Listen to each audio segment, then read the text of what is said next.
E nesta semana nós iremos falar sobre separação de misturas homogêneas. O que são misturas homogêneas? Primeiramente, homo quer dizer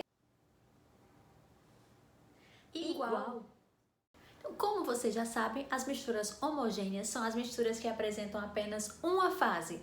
Isso quer dizer que quando eu olho para o meu sistema, para mim parece que eu estou vendo uma coisa só. As misturas homogêneas, elas são mais difíceis de serem separadas. Isso porque a quantidade de substâncias presentes muitas vezes parece ser imperceptível mesmo olhando por um microscópio. Mas existem sim alguns métodos para separar esse tipo de substância baseado em algumas propriedades físicas. O método número 1 é o método da destilação simples, como a gente pode ver aqui na figura.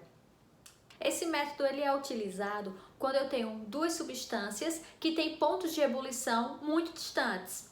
O meu equipamento, chamado bico de Bunsen, vai aquecer a minha mistura. A que tiver o menor ponto de ebulição irá começar a evaporar. Esse vapor será direcionado para um condensador, no qual transformará esse vapor em líquido novamente, ficando então as duas substâncias separadas.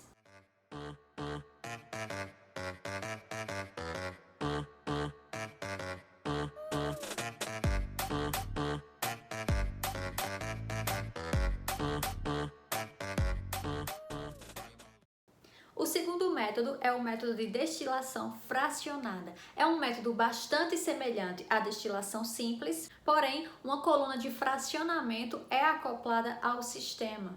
Esse processo é bastante utilizado nas refinarias para separar os cortes de petróleo. Para entender melhor, vamos assistir um videozinho curto. O petróleo é constituído por uma mistura complexa de vários compostos com predominância de hidrocarbonetos. O principal processo da refinação é a destilação fracionada, que separa o petróleo em misturas mais simples, chamadas frações. Nesse processo, o petróleo é aquecido em um forno a cerca de 600 graus Celsius, sendo vaporizado. O vapor produzido é enviado para a torre de fracionamento ou coluna de destilação. Ao subirem pela coluna, os vapores do petróleo são resfriados.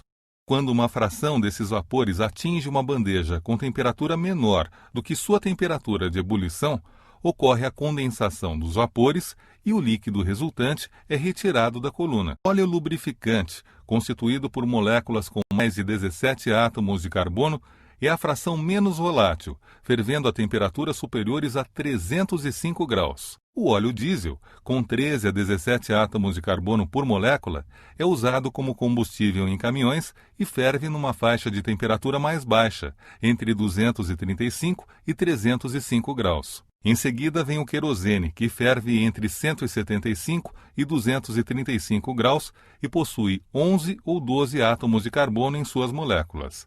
Ele é utilizado como combustível em aviões. A gasolina, usada como combustível em automóveis, é constituída por moléculas que têm de 5 a 10 átomos de carbono e sua faixa de temperatura de ebulição está entre 40 e 175 graus. O gás, usado como combustível doméstico e industrial, é a fração mais volátil do petróleo, sendo constituído por moléculas que possuem de 1 a 4 átomos de carbono. O resíduo da destilação é usado para a fabricação de asfalto, que pavimenta ruas e estradas. Ele é constituído por moléculas com mais de 38 átomos de carbono e ferve a temperaturas superiores a 510 graus.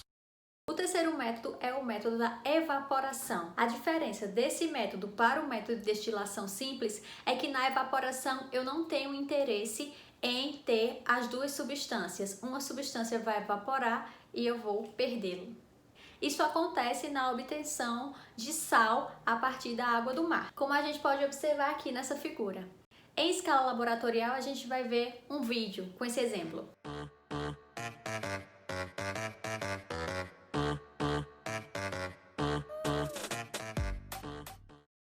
O próximo método é o método da fusão fracionada.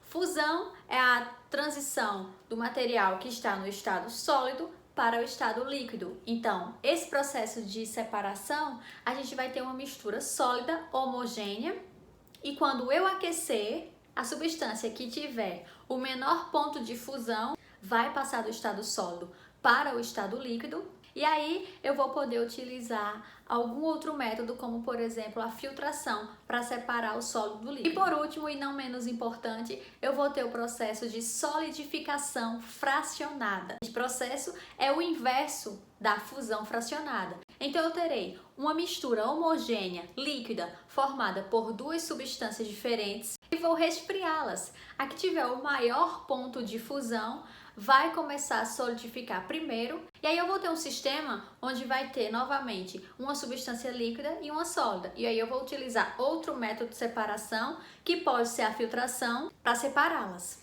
É simples, é fácil, bons estudos, e qualquer coisa é só entrar em contato. Até mais!